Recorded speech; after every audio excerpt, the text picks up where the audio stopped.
evening troopers. I'm fat, so you don't have to be. Unless you want to, but I can assure you from experience it's not worth it. I try to be PMA, positive mental attitude. So many gaming sites and channels and blogs are a bit negative at the moment, and sometimes with good reason. But I want to keep this a really happy and positive and uplifting space, just because that's the kind of guy I am, really. I'm a half full kind of guy, half plate full normally. But that's me. I'm a happy kind of guy, happy-go-lucky, cheerful, ha ha ha. However, at the moment I'm a bit bummed out because I've just finished a long-term game, Arkham Knight. I've been playing that for about a month. Very nearly 100%. And now I've finished the main story and got the Nightfall ending and all that.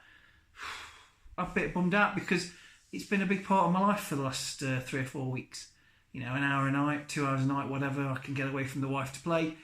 And when it's all over, you're missing a friend, aren't you? Because you become into the story. So that's a bit of a bummer. But onwards and upwards. Next game's always around the corner. And I'm thinking about going back a little bit in time now. Maybe really starting a PS1 or a 360, I haven't decided, game. I've got a couple on my mind.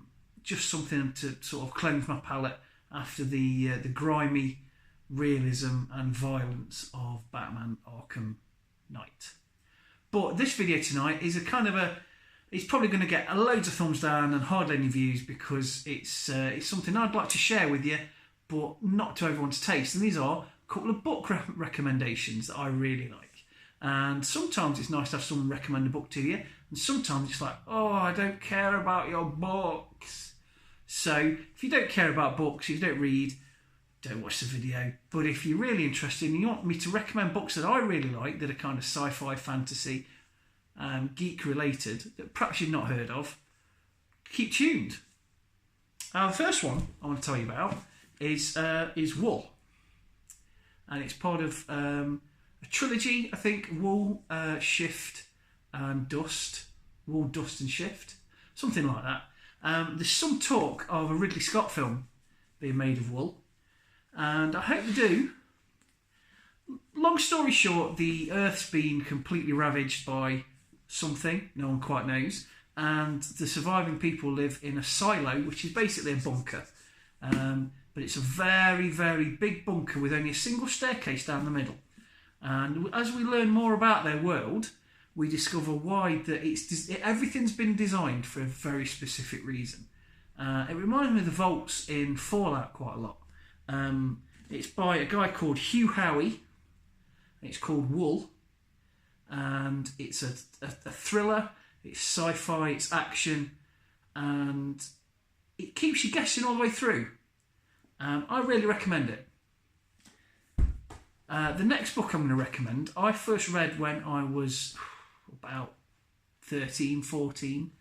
It's funny in an American humour way. It probably relies a little bit too much on puns of people's names in particular. And when I tell you the title, you understand why. The title is Fool's Company. It's by Robert Asprin. It's about that guy there. He's Willard Fool, he's a billionaire, and he plays at soldiers with this outfit that are called like the Omega Mob, and they're just the dregs of the Space Legion. And he gets court-martialed and puts in command of the Omega Mob. But it turns out, as I'm sure you're probably guessing, that they're anything but an Omega Mob, and he moulds them into an elite, if humorous, fighting force. So that's Fool's Company by Robert Asprin. And then the final book I'm going to recommend is the best. And I think it's time that we had a big mini-series of this book. And I think if you read it and you like sci-fi and you like action, you like thriller books, it'll blow you away. And it's called World War by Harry Turtledove. And there's about there's loads of these books. It's a huge series. But long story short of it, about 400 years ago, this alien race of lizards sent a probe to Earth, and they saw men cutting about on horseback in armour. And they said, oh, a great planet we'll take it. They turned up in orbit, their technology moves very slowly. So they were still expecting us to have horseback riding and knights in armour and spears and very primitive firearms. What they found was they actually arrived in about 1941 when the entire world was geared towards war.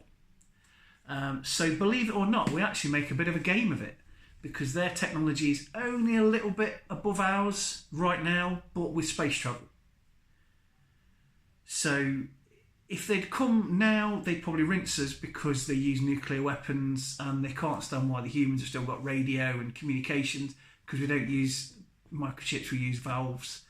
And it's got a lot of historical figures in it, and it's also got fictitious situations in it.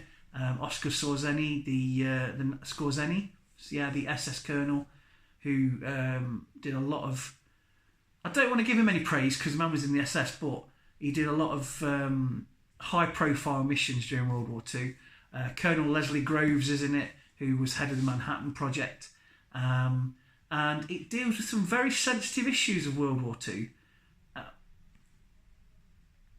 While people make strange allowances that at the time seem... If you're being persecuted by one group and another group comes in, sometimes you might want to be friends with that new group. So it's a really intelligently written... I think he's a historian who went into sci-fi, and it shows. So it's a World War II book, but it's also a sci-fi book. So I recommend that as well. So that's all for tonight. I don't think this is going to be interesting to everyone, but if you do like science fiction books, check at least one of them out. Of the three, I'd say World War in the Balance by Harry Turtledove is always worth a read. So, I'm not going to say subscribe, like, because I don't think many of you are going to subscribe and like to this, but if you do, check back later on at the weekend. I'll do a different video that's a bit more gaming related, a bit more collectibles, a bit more Star Wars, a bit more Futurama, a bit more Firefly, a bit more Marvel. I've got it all going on. So keep with us, bear with us, and occasionally I might show you something that you've not seen before.